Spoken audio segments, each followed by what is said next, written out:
জেলখানাতে কান্দার রোল উঠেছিলাম। মাননীয় স্পিকার, সারা রাত্রি কেউ ঘুম পারে নাই, শুধু আল্লাহকে ডেকেছেন যে এই দেশের এই সন্তানদেরকে আল্লাহ তাআলা বাঁচান। আমরা ঘুম পারি নাই। রাত্রি সকাল 9টায় আমরা শুনলাম সারা ঢাকাতে কোনো লোক নাই, লোক শূন্য। কিন্তু 10টার সময় শুনলাম, 10:30টার সময় শুনলাম যে ঢাকা শহর লোকে লোকারণ্য হয়ে গেছে। লাখো লাখো লোক কোত্থেকে এসেছে মাননীয় স্পিকার। এটা কিন্তু শুধু আন্দোলনের ফসল না, পরম করুণাময় আল্লাহ তাআলা আবাবিল পাখির মতো সেদিন লোক পাঠিয়েছিলেন মাননীয় স্পিকার। পৃথিবীর ইতিহাসে আছে কিনা জানি না, ফাঁসির দণ্ডপ্রাপ্ত আসামি হিসেবে ছিলাম।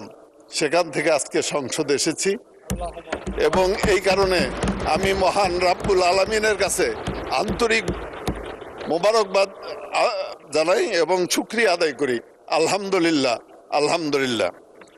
মাননীয় স্পিকার, আমি 17 বছর জেলে ছিলাম, তার 7 বছর ছিলাম ফাঁসির ছেলে। মাননীয় স্পিকার, এখন সংসদে এসেছি, আবারও আমি মহান রাব্বুল আলামিনের কাছে হাজার শুকরিয়া আদায় করি। মাননীয় স্পিকার,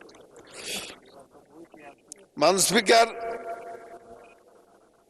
আমি একটি কথা বলতে চাই।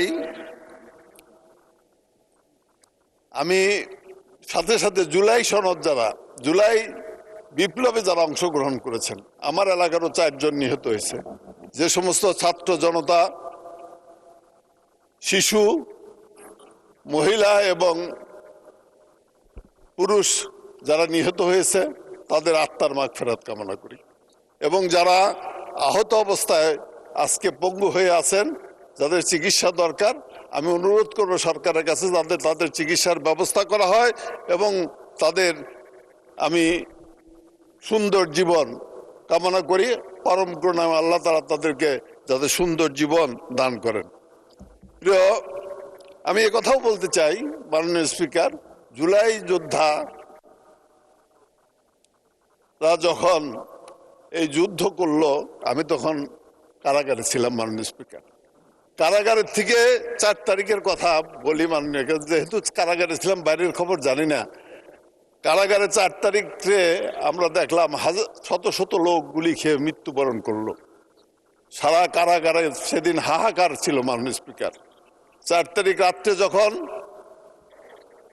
সিদ্ধান্ত হলো যে আগামীকাল কঠোর হস্তে এদেরকে দমন করা হবে, সমস্ত বাহিনী প্রধান, সমস্ত সচিব মিলে এই সিদ্ধান্ত গ্রহণ করলেন প্রধানমন্ত্রীর নেতৃত্বে। তখন আমরা আমাদের জেলখানাতে কান্দার রোল উঠেছিলাম। মাননীয় স্পিকার, সারা রাত্রি কেউ ঘুম পারে নাই, শুধু আল্লাহকে ডেকেছেন যে এই দেশের এই সন্তানদেরকে আল্লাহ তাআলা বাঁচান। আমরা ঘুম পারি নাই। রাত্রি সকাল 9টায় আমরা শুনলাম সারা ঢাকাতে কোনো লোক নাই, লোক শূন্য। কিন্তু 10টার সময় শুনলাম, 10:30টার সময় শুনলাম যে ঢাকা শহর লোকে লোকারণ্য হয়ে গেছে। লাখো লাখো লোক কোত্থেকে এসেছে মাননীয় স্পিকার। এটা কিন্তু শুধু আন্দোলনের ফসল না, পরম করুণাময় আল্লাহ তাআলা আবাবিল পাখির মতো সেদিন লোক পাঠিয়েছিলেন মাননীয় স্পিকার। আর সেই লোকের আগমনের কারণেই পুলিশের, মিলিটারির বন্দুক বন্ধ হয়ে গেল, শেখ হাসিনা পালিয়ে গেল। মাননীয় স্পিকার, কাজেই আমাদের আজকে উপলব্ধি করতে হবে যে আমরা কোন অবস্থা থেকে কোন অবস্থায় এসেছি। মাননীয় স্পিকার, সেই দিনই মানুষ নেতৃত্ব শূন্য ছিল। মাননীয় স্পিকার, সেই দিনই মানুষ মনে মনে আমাদের নেতা তারেক রহমানকে ভবিষ্যৎ নেতা হিসেবে মনে করেছিলেন, সেই দিনই মনে করেছিলেন। এবং আপনাদের পরম রাব্বুল আলামিনের কাছে হাজারো শুকরিয়া আদায় করি যে তারেক রহমান সাহেব দেশে ফিরে আসলেন এবং বাংলার মানুষ তারেক রহমান সাহেবকে গত নির্বাচনে তার নেতৃত্বে বাংলাদেশ জাতীয়তাবাদী দলকে ভোট দিয়ে, সর্বোচ্চ ভোট দিয়ে জয়যুক্ত করেছেন। মাননীয় স্পিকার, এবং আমি মনে করি বাংলাদেশ একটি শক্তিশালী বাংলাদেশ হিসাবে গড়ে উঠবে। মাননীয় স্পিকার, আমি বলতে চাই শহীদ রাষ্ট্রপতি জিয়াউর রহমানের কথা। জিয়াউর রহমানের হাত ধরেই রাজনীতি, তার আগে রাজনীতি করতাম, জিয়াউর রহমানের সময় থেকেই ছাত্র রাজনীতির সাথে জড়িত ছিলাম। প্রিয় জিয়াউর রহমানের হাত ধরে যুবদল করেছি মাননীয় স্পিকার। আমি প্রতিষ্ঠাকালীন জেলা বিএনপির সেক্রেটারি ছিলাম টাঙ্গাইলের। আমি একটি কথা বলতে চাই যে শহীদ রাষ্ট্রপতি জিয়াউর রহমান শুধু বাংলাদেশের স্বাধীনতা ঘোষণা করে নাই, তিনি নিজে আপনাদেরকে সাথে নিয়ে বাংলাদেশে যুদ্ধ করে বাংলাদেশকে স্বাধীন করেছেন এবং স্বাধীন করে ব্যারাকে ফিরে গিয়েছিলেন। আপনার সংক্ষেপে বলতে হবে মাননীয় স্পিকার, ব্যারাকে ফিরে গিয়েছিলেন।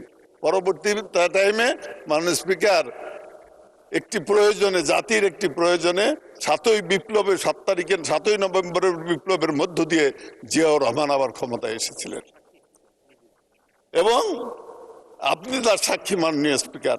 জিয়াউর রহমান সাহেব ক্ষমতায় আসার পরে এই দেশকে শক্তিশালী করার জন্য, আপনি মনে আছে নিশ্চয়ই যে জিয়াউর রহমান ক্ষমতায় আসার সাথে সাথে সমস্ত জিনিসপত্রের দাম কমে গিয়েছিল, 80 টাকার লবণ 12 আনা হয়েছিল।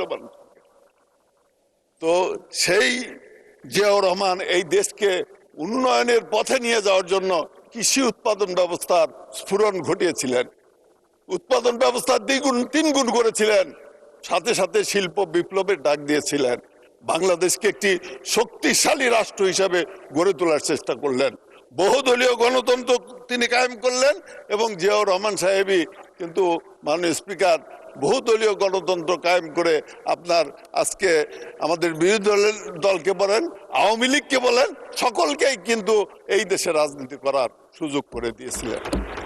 কিন্তু জিয়াউর রহমান যখন এই দেশকে খাদ্য রপ্তানি করা শুরু করলো, আহমদ শুকুরে সেদিন গিনির প্রেসিডেন্ট ছিলেন, তো আহমদ শেখুরে সেই দেশে চাউল রপ্তানি করলো, বাংলাদেশ জেগে উঠলো, বাংলাদেশ বিশ্বের বুকে একটি শক্তিশালী দেশ হবে। সেই সময় মাননীয় স্পিকার চক্রান্তের পর চক্রান্ত, ষড়যন্ত্রের পর ষড়যন্ত্র করে আমাদের প্রিয় নেতাকে সেদিন হত্যা করা হয়েছিল। এই কারণে কথাগুলো বললাম, এর একটি কারণ আছে, এটা আমি পরে বলবো মাননীয় স্পিকার। তারপরে কি আসলো? একটি স্বৈর শাসন আসলো মাননীয় স্পিকার, গণতন্ত্র শেষ হয়ে গেল। তারপরে আমাদের দেশ নেত্রী বেগম খালেদা জিয়া আন্দোলনের মধ্য দিয়ে, সংগ্রামের মধ্য দিয়ে সেই দিন এই স্বৈর শাসনকে উৎখাত করে আবার গণতন্ত্র প্রতিষ্ঠা করেছিলেন মাননীয় স্পিকার। এই কারণেই বলতে চাই, বেগম খালেদা জিয়া এই দেশে শিক্ষা ব্যবস্থার পরিবর্তন করেছিলেন, মেয়েদের শিক্ষা ব্যবস্থা অবৈতনিক করেছিলেন, এই দেশে মাদ্রাসাতে পর্যন্ত কারিগরি শিক্ষা চালু করেছিলেন মাননীয় স্পিকার। এই দেশে উন্নয়ন, যমুনা সেতু করেছিলেন, পদ্মা সেতু, আজকে কথা বলেন, পদ্মা সেতুর জমি বেগম খালেদা অধিগ্রহণ করেছিলেন। আজকে এই যে ফ্লাইওভারের কথা বলেন, প্রথম ফ্লাইওভার বেগম খালেদা জিয়া উদ্বোধন করেছেন মাননীয় স্পিকার। এই অবস্থায় যখন বাংলাদেশটা এগিয়ে যেতেছিল, বাংলাদেশটা একটা সমৃদ্ধশালী দেশ হিসেবে প্রতিষ্ঠিত হচ্ছিল, সেই সময়ে আমাদের নেত্রী বেগম খালেদা জিয়াকেও কিন্তু ক্ষমতাচ্যুত করা হলো, আর দেশটি অন্যের খাতে চলে গেল মাননীয় স্পিকার। স্বৈর শাসন প্রতিষ্ঠিত হলো মাননীয় স্পিকার। তাইলে কি দেখলাম আমরা? চক্রান্ত এবং ষড়যন্ত্র করে গণতন্ত্রকে হত্যা করা হয়, তারপরেই আসে স্বৈর শাসন। শুধু এখানেই নয় মাননীয় স্পিকার, চক্রান্ত করে আমি জেলখানায় দেখেছি মাননীয় স্পিকার, আমাদের সহকর্মী, অনেক শ্রদ্ধেয় নেতা, অনেক মানুষকে কিভাবে ফাঁসিতে ঝুলিয়ে হত্যা করা হয়েছে, এটা আমার চেয়ে ভালো কেউ বলতে পারবে না। তাদের শেষ বাক্যটি কি ছিল সেটাও আমি জানি মাননীয় স্পিকার, সময়ের অভাবে আমি অত কিছু বলতে পারবো না। তাদেরও আত্মার মাগফিরাত কামনা করি আমি। প্রিয় মাননীয় স্পিকার, সদস্য আরো 2 মিনিটে শেষ করেন, আরো 2 মিনিট বলেন। মাননীয় স্পিকার একটু বাড়াই দিতে হবে। আচ্ছা, 3 মিনিট বলেন মাননীয় স্পিকার। তারপরে দেখেন, সেনাবাহিনীর ভালো ভালো অফিসারদেরকে সেদিন কিন্তু হত্যা করা হয়েছিল মাননীয় স্পিকার, একটি চক্রান্ত এবং ষড়যন্ত্র করে। কেন? সেনাবাহিনীকে দুর্বল করার জন্য, সেনাবাহিনীকে ধ্বংস করার জন্য, বাংলাদেশকে ধ্বংস করার জন্য। অন্যদিকে বিডিআরদেরকে, নিরীহ বিডিআরদেরকে গ্রেপ্তার করে তাদেরকে শাস্তি দেওয়া হয়েছে। আমি চোখে দেখা মাননীয় স্পিকার, বিডিআর এর পা ড্রিল মেশিন দিয়ে ছিদ্রি করা হয়েছে, বুক ড্রিল মেশিন দিয়ে সিদ্ধি করা হয়েছে, এটা কোনোদিন দেখি নাই। যে ড্রিল মেশিন কাঠ সিদ্ধি করে সেই মেশিন দিয়ে করা হয়েছে মাননীয় স্পিকার। আমি এই ঘটনার সুষ্ঠু তদন্ত এবং বিচার চাই। এই কথাগুলো এই কারণেই বললাম যে চক্রান্ত যখন হয়, আজকেও আমি একটি চক্রান্তের আভাস পাই মাননীয় স্পিকার, চক্রান্ত এবং ষড়যন্ত্রের আভাস পাই মাননীয় স্পিকার। আজকে আমি একটি কথা বলতে চাই। আমার নেতা তারেক রহমান সাহেব একটি কথা বলেছেন, কি কথা বলেছেন মাননীয় স্পিকার? তিনি বলেছেন এই দেশ,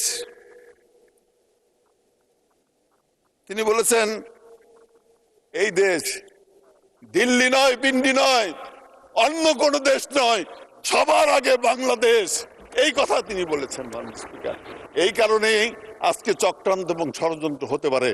তারেক রহমান ক্ষমতায় আসার পরে যে সমস্ত পদক্ষেপ নিয়েছে, প্রত্যেকটি পদক্ষেপ জনবান্ধব পদক্ষেপ, জনগণের জন্য পদক্ষেপ তিনি নিয়েছেন মাননীয় স্পিকার। এই কারণেই আজকে ষড়যন্ত্র শুরু হয়েছে। আজকে একটি বিজ্ঞাপন আমার হাতে পড়েছে মাননীয় স্পিকার, সংসদে যদি কথা বলেন আর এখানে যদি বলেন যে চক্রান্তকারীদের নীল নকশা প্রতিহত করতে হবে, এই 60 দিনের সরকারে কি নীল নকশা আমরা তৈরি করলাম যেটা প্রতিহত করতে হবে? তার মানে এটা একটি আন্তর্জাতিক চক্রান্ত, আন্তর্জাতিক ষড়যন্ত্র মাননীয় স্পিকার। একটি চক্রান্ত এবং ষড়যন্ত্রের মধ্য দিয়ে আবার একটি গণতন্ত্রকে ধ্বংস করার চক্রান্ত চলছে, এটাকে প্রতিহত করবে। এই জুলাই মাসে যারা প্রাণ দিয়েছে তারা যেমন স্বৈর শাসনকে প্রতিহত করেছে, ইনশাআল্লাহ চক্রান্তকারীদেরকেও তারা প্রতিহত করবে ইনশাআল্লাহ মাননীয় স্পিকার। সেই কারণে আজকে বলতে চাই যে এই সমস্ত বাদ দেন।